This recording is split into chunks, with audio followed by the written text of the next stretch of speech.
Siin on täna õhtul ka ei keegi muu kui Vanilla Ninja ja vaadake, kus mina olen ennast sisse võtnud.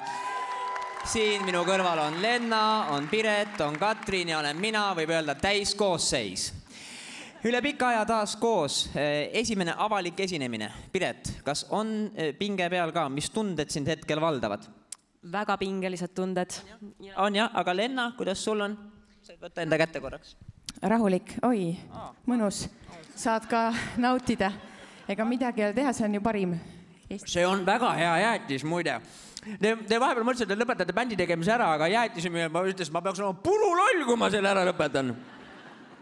Tuleb välja, et ükskõik, mille teie nimi ja nägu peale panna, see müüb. Vaadake, aga muidugi siin on ainult 3 tegelast, nagu teie 3, eks ole. 4 on niisugune roteeruv. Et ma võiksin vabalt ju seal bändis olla, ma olen varemgi teles naisi teinud. Aga kui te hakkate mõtlema, et mis võiks olla järgmine toode, millele võiks oma nime ja näo külge peale panna? No miks mitte leib? Mina ütleksin leib. Ma arvasin, et see tuleb midagi siukest. Kana, munad, setu, leib, kõik siuke. Aga näiteks Katrin, on sul mingid ideid? Mul on Auto. Auto, siin hakkad müüma. Oo, väga põnev.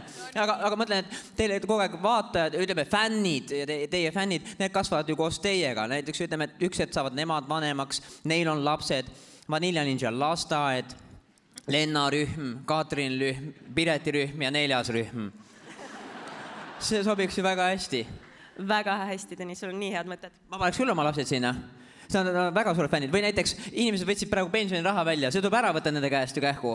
Näiteks mingisugune fond, kuhu investeerida, Ninja Casino juba on.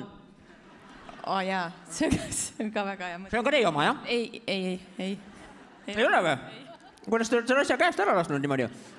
Aga varsti on teie võib-olla fännid päris vanad. Näiteks, ütleme, et on vaja ennast juba liigutada. Katrin, võib-olla sinu kategooriasse Ninja jooga. Miks mitte? Muidugi.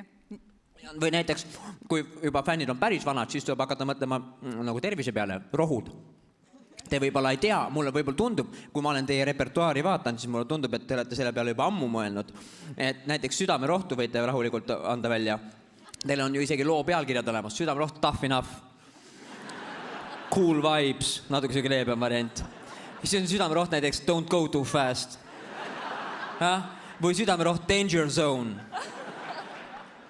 Me oleme algusest peale olnud see bänd, kes peab lõpuks oma rohud tegema. Seega, saan ta enam sellest aru. Uskuge mind, Soomes vanadekodudest teile lõikaks nii, et vähe ei ole. Ma arvan, et sa peaks ikkagi liituma, sul on nii head ideed. Ma ootasin seda kutset ja ma sain selle, aitäh teile. Peagi on Vanilla Ninja teie ees, aga nüüd lähme edasi järgmise kategooria juurde. On tõesti hea jäätis.